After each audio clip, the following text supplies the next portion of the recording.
అందరికీ నమస్కారం. Srilatha devotional facts ఛానల్కి స్వాగతం. అందరికీ గురు పౌర్ణమి శుభాకాంక్షలు.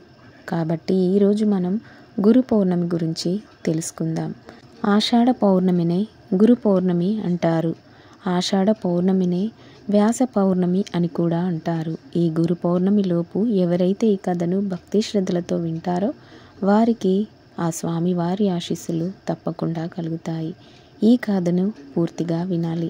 మధ్యలో ఆపేస్తే ఎటువంటి ఫలితం ఉండదు. ఈ కథను వింటే కష్టాలు బాధలు మొత్తం పోతాయి. అదృష్టవంతులు మాత్రమే ఈ కథను వింటారు. గురు పౌర్ణమి రోజు ఈ కథను వింటే ఎలాంటి మహాపాపాలైనా కాలి బూడిదైపోతాయి. ఎలానో ఈ వీడియోలో మనం తెలుసుకుందాం. వీడియో చూసే ముందు నా ఛానల్ని ఫస్ట్ టైం చూస్తున్నట్లయితే ప్లీజ్ నా ఛానల్ని సబ్స్క్రైబ్ చేసుకోండి. పూర్వం అది ఒక ప్రశాంతమైన అడవి వాతావరణం. ఉదయం సూర్యకిరణాలు ఆకుల కొమ్మల సందులో నుంచి కింద పడుతున్నాయి. పక్షుల కిలకిల రాగాలు, నది ప్రవాహం మృదువుగా వినిపిస్తున్నాయి. ఒక చెట్టు కింద జ్ఞానవంతుడైన వృద్ధుడు ఒక గురువు కళ్ళు మూసుకొని ధ్యానం చేస్తున్నాడు. ఎన్నో 100 సంవత్సరాల క్రితం దట్టమైన అరణ్యంలో ఒక మహోన్నతమైన గురువు నివసించేవాడు. ఆయనకు విద్యార్థులు చాలామంది ఉండేవారు. ఆ గురువు కేవలం మనుషులకే కాదు, ఆ అడవిలోని పశుపక్షాదులకు కూడా అత్యంత ప్రియమైన వారు. ఆయన బోధనలు, ఆయన ప్రశాంతమైన జీవనం, ప్రకృతితో ఆయనకున్న అనుబంధం ఇవన్నీ చూసి మనుషులు, జంతువులు, పక్షులు కూడా ఆయనను అమితంగా గౌరవించేవి, ప్రేమించేవి. గురువుగారు ప్రతిరోజు ఉదయం సూర్యోదయం కాకముందే లేచి పక్కనే ఉన్న పవిత్ర నదిలో స్నానం చేసి తడి బట్టలతో తిరిగి వచ్చి ఒక పెద్ద వటవృక్షం కింద ధ్యానంలో కూర్చునేవారు. అది ఆయన దినచర్యలో ఒక భాగం. ఆ వటవృక్షం కొమ్మల్లో అనేక పక్షులు నివసించేవి. అందులో ఒక చిన్న పిచ్చుకల గుంపు కూడా ఉండేది. వాటిలో ఒక పిచ్చుక ఉండేది. అది చాలా చురుకైనది. సదా గురువుగారిని, ఆయన విద్యార్థులను గమనిస్తూ ఉండేది. ఆ పిచ్చుకకు గురువుగారంటే చెప్పలేనంత భక్తి, గౌరవం. ఆయన ఎంతో గొప్పవారు, నిస్వార్థంగా జ్ఞానాన్ని పంచుతారు. మాకు కూడా ఏదైనా చెయ్యాలని ఉంది అని అది ప్రతిరోజు అనుకుంటూ ఉండేది. కానీ తను చిన్న పిచ్చుక కదా, పెద్దగా ఏం చేయగలను అని నిరుత్సాహపడేది. ఒకరోజు గురు పౌర్ణమి వచ్చింది. ఆ రోజు గురువులను పూజించి వారి ఆశీస్సులు పొందే పవిత్రమైన రోజు. గురువుగారి విద్యార్థులందరూ ఎప్పటిలాగే గురువుగారి ఆశీస్సులు తీసుకోవడానికి సిద్ధమయ్యారు. కానీ వారికి ఒక సమస్య వచ్చి పడింది. గురువుగారు ధ్యానం చేసే సమయానికి ఆకాశంలో నల్లటి మేఘాలు అలుముకున్నాయి. చినుకులు పడటం మొదలయ్యాయి. సాధారణంగా గురువుగారు ధ్యానం చేసేటప్పుడు ఎట్టి పరిస్థితుల్లోనూ కళ్ళు తెరవరు, ధ్యానభంగం చేసుకోరు. విద్యార్థులు కంగారు పడ్డారు. అయ్యో, గురువుగారు తడిసిపోతారు కదా. కానీ ఆయన ధ్యానంలో ఉండగా మనం ఆయనను కదపకూడదు. ఏం చేయాలి అని ఒకరి ముఖం ఒకరు చూసుకున్నారు. ఒక విద్యార్థి తాత్కాలికంగా ఒక చిన్న పందిరి వేద్దామా అన్నాడు. మరొకరు అప్పటి వరకు గురువుగారిపై ఒక ఆకు కొమ్మను పట్టుకుందాం అన్నారు. కానీ ఆ పాటికి వర్షం చినుకులు పెరుగుతూ ఉన్నాయి. ఇదంతా చూస్తున్న పిచ్చుక కంగారుగా అటు ఇటు ఎగురుతూ గురువుగారి వైపు చూస్తుంది. తన చిన్న బుర్రలో ఏదో ఆలోచన మెరుపులా తడుతుంది. ఇదంతా గమనిస్తున్న ఆ చిన్న పిచ్చుకకు గుండె వేగంగా కొట్టుకుంది. ఎలాగైనా గురువుగారికి సహాయం చేయాలి, ఇది నా గురువుకు సేవ చేసే అవకాశం అని వెంటనే నిర్ణయం తీసుకుంది. ఆలస్యం చేయకుండా అది తను నివసించే చెట్టు కొమ్మలోకి వెళ్ళింది. తన తోటి పిచ్చుకలకు పిలిచింది. స్నేహితులారా, మనం గురువుగారు వర్షంలో తడుస్తున్నారు. ఆయన ధ్యానానికి భంగం కలగకూడదు. మనం ఆయనకు సాయం చేయాలి అని చెప్పింది.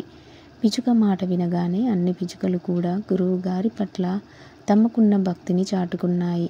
వెంటనే ఒక్కొక్క పిచ్చుక తన చిన్న ముక్కుతో ఆకులు, కొమ్మలు, గట్టి పరకలు సేకరించడం మొదలుపెట్టాయి. ఆ చిన్న పిచ్చుకలన్నీ కలిసికట్టుగా పనిచేశాయి.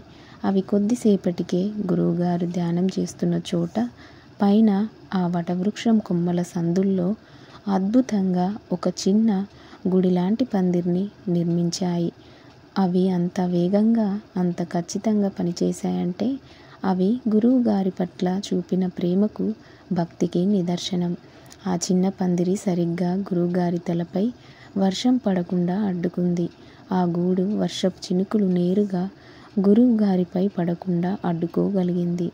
వర్షం కురుస్తున్న గురువుగారి ధ్యానంలో ప్రశాంతంగా కనిపిస్తారు.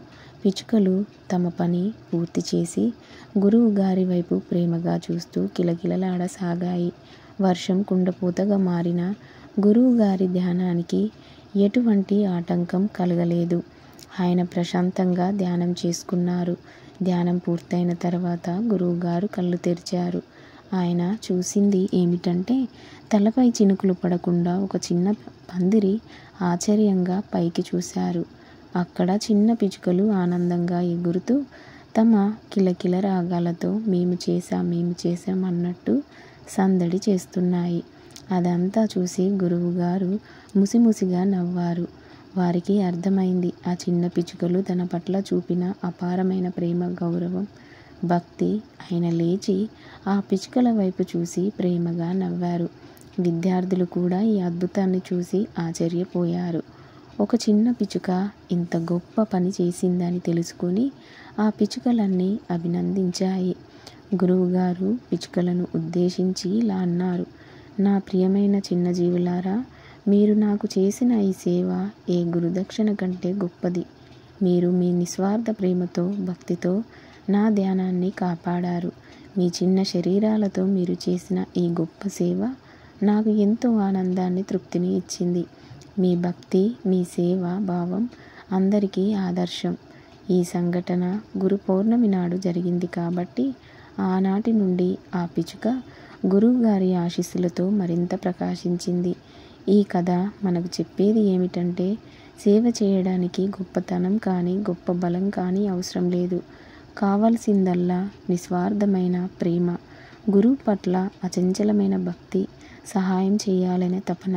చిన్న జీవి అయినా, పెద్ద జీవి అయినా గురువు పట్ల నిష్కల్మషమైన భక్తి ఉంటే అది ఎంత గొప్ప కార్యాలైనా సాధించగలదు. ఈ కథని ఎవరైతే పూర్తిగా విన్నారో మీ పాపములన్నీ తొలగిపోతాయి. మీ అంత అదృష్టవంతులు మరెవరూ ఉండరు. ఈరోజు విన్నంత మాత్రం చేతనే మహాపాపాలైనా పోతాయి. మరణం దరిచేరదు. జీవితంలో కష్టాలు, బాధలు దూరం అవుతాయి. ఇక మీ ఇంట్లో అన్నీ శుభాలే కలుగుతాయి.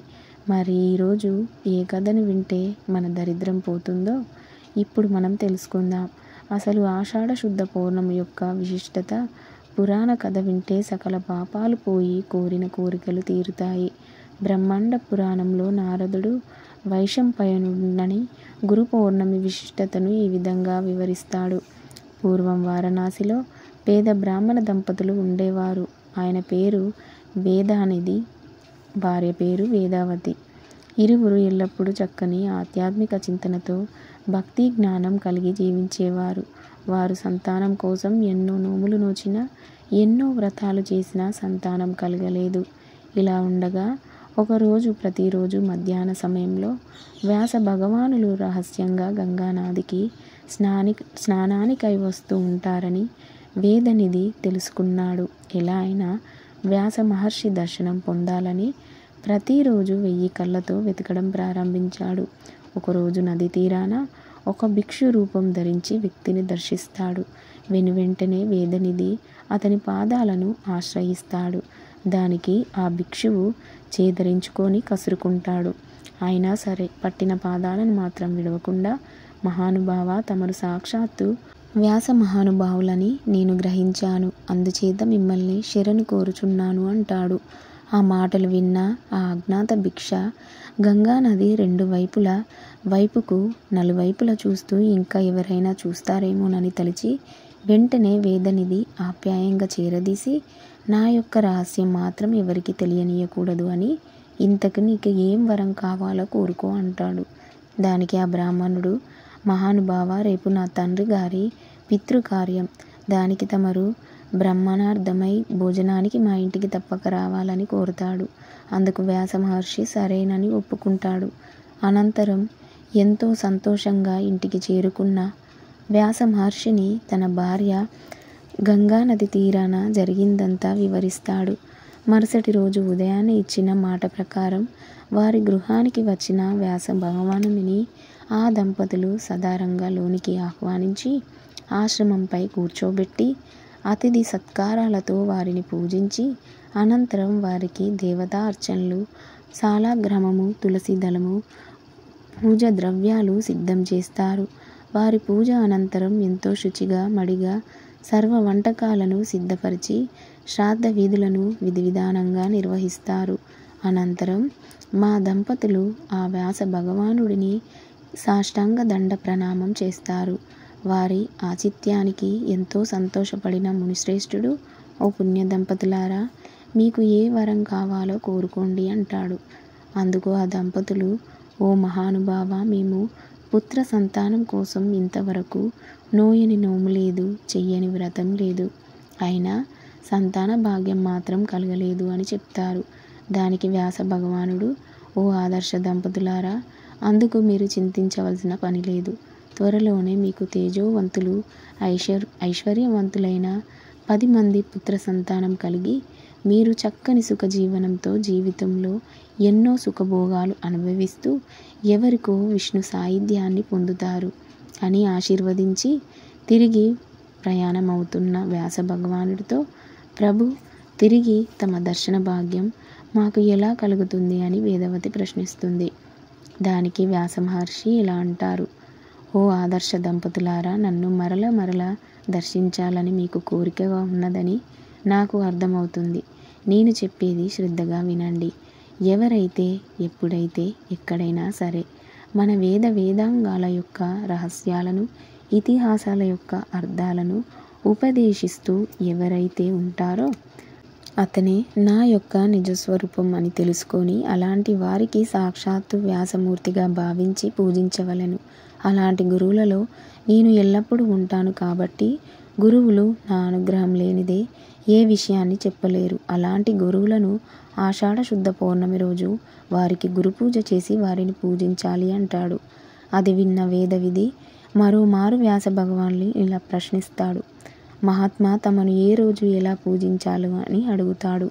దానికి వ్యాస భగవానుడు, ఓ మహోన్నతమా, నేను జన్మించిన ఆషాఢ శుద్ధ పౌర్ణమి రోజు ఈ గురువులను ఆ రోజు శ్రద్ధగా భక్తులతో పూజ చేయాలి అని చెప్తాడు. ఇది బ్రహ్మాండ పురాణంలోని గురు పౌర్ణమి విశిష్టత తెలిపే పురాణ కథ. యోగ సాంప్రదాయంలో శివుని దేవుడిగా చూడ ఆయనను ఆదియోగి, మొట్టమొదట యోగిగా భావిస్తాం. 15,000 సంవత్సరాలకు పూర్వం హిమాలయ శిఖరాల్లో ఒక యోగి ప్రత్యక్షమయ్యాడు. ఆయన ఎక్కడి నుండి వచ్చాడో, ఆయన పుట్టు పూర్వత్రాలు ఏమిటో ఎవరికీ తెలియదు. ఆయన పేరు కూడా ఎవరికీ తెలియదు. ఆయన తనను తాను పరిచయం చేసుకోలేదు. అందుకే ఆయన్ను ఆదియోగి, మొదటి యోగి అని ప్రస్తవిస్తారు. ఆయన వచ్చి కూర్చున్నాడు, ఏమి చేయలేదు, ఆయన సజీవంగా ఉన్నాడు అనడానికి ఆయన కళ్ళ నుండి నిరంతరం స్రవించే పరమానంద బాష్పాలు తప్ప మరే సూచన లేదు. ఆయన శ్వాస కూడా తీసుకుంటున్నట్లు కనిపించలేదు. తమ ఊహకు కూడా అందని అనుభూతి ఏదో ఆయనను అనుభవిస్తున్నాడని మాత్రం ప్రజలు గమనించారు. దగ్గరికి వెళ్ళారు. కొంతసేపు నిరీక్షించి చూశారు. ఆయన పట్టించుకోలేదు. ఇక వాళ్ళు వెళ్ళిపోయారు. 7 మాత్రం అక్కడే ఉన్నారు. ఎలాగైనా ఆయన నుండి నేర్చుకోవాల్సింది వాళ్ళ కృతనిశ్చయం. ఆదియోగి వాళ్ళను పట్టించుకోలేదు. వాళ్ళు బ్రతిమిలాడారు. ఆ 7 మీకు తెలిసిందేదో మాకు నేర్పమని అన్నారు. అయినా ఆయన వాళ్ళను విస్మరించాడు. ఆది గురువు ఆ 7 ఇలా అన్నాడు, మీరు మూర్ఖులు. ఇప్పుడు మీరున్న స్థితిని బట్టి చూస్తే 1,000,000 సంవత్సరాలకు కూడా అది మీకు అర్థం కాదు. దాన్ని తెలుసుకోవాలంటే మీరు కృషి చేయాలి. అందుకు ఏదో సాధనకు అవసరం. ఇది వినోదం కోసం చేసేది కాదు అని చెప్పి ఆదియోగి ధ్యానంలోకి వెళ్ళిపోయారు. కానీ వాళ్ళు పట్టు విడవకపోవడంతో ఆయన వాళ్లకు సంసిద్ధం అయ్యేందుకు కొన్ని సాధనాలు ఇచ్చారు. దాంతో వాళ్ళు తమ సాధనాలు మొదలుపెట్టారు. రోజుల తరబడి, వారాల తరబడి, నెలల తరబడి, సంవత్సరాల తరబడి సాధన చేశారు. వాళ్ళకు ఎవరూ కూడా పట్టించుకోలేదు. అలా వాళ్ళు 84 సంవత్సరాల పాటు సాధన చేస్తూ వెళ్ళారు. 84 ఏళ్ల తర్వాత ఒక రోజున సూర్యుడు తన సంచార దిశకు మార్చి ఉత్తరం నుండి దక్షిణానికి పయనం ఆరంభించిన రోజున మన సాంప్రదాయంలో దీనినే దక్షిణాయం అంటున్నాం. ఆదియోగి ఆ 7 వంక చూశాడు. వాళ్ళు తేజోపాత్రులుగా వెలిగిపోతున్నారు. పరిపూర్ణ పరిణితితో సన్నిధులై ఉన్నారు. ఇంకా వారిని విస్మరించి వదిలివేయటం ఆయన వల్ల కాలేదు. ఆయన వాళ్ళను శ్రద్ధగా గమనించాడు. మళ్ళీ పౌర్ణమి నాటికి తాను వాళ్లకు గురువు కావాలని నిశ్చయించుకున్నాడు. ఆ పౌర్ణమినే గురు పౌర్ణమి అంటారు. గురు పౌర్ణమి అంటే ఆదివగి, అంటే ఆది గురువుగా పరివర్తన చెందిన రోజు. ఆయన దక్షిణాముడు అయ్యాడు. అందుకే ఆయనకు దక్షిణామూర్తి అని పేరు వచ్చింది. అప్పుడే ఆ 7 శిష్యులకు యోగ శాస్త్రాన్ని ప్రచరింపజేశాడు. అందుకే దక్షిణాయనంలో వచ్చే మొదటి పౌర్ణమి గురు పౌర్ణమి. గురు పౌర్ణమి అంటే ఆది గురువు అవతరించిన రోజు అని అర్థం.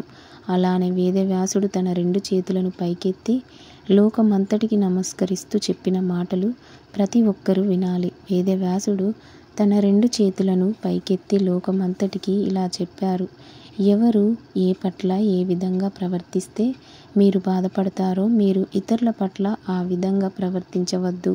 పరమధర్మ పదాలన్నింటిలోనికి ఈ ఒకే ఒక మాటను త్రికరణ శుద్ధిగా పాటిస్తే మన సమాజం ఖచ్చితంగా శాంతిధామం అవుతుంది అని తన 2 చేతులు పైకెత్తి వేదవ్యాసుడు నమస్కరిస్తూ లోకానికి తెలియజేశాడు. వీడియో చూసినందుకు ధన్యవాదాలు. వీడియో నచ్చితే లైక్ చేసి, షేర్ చేసి, కింద కామెంట్ బాక్స్లో కామెంట్ చేసి చెప్పండి.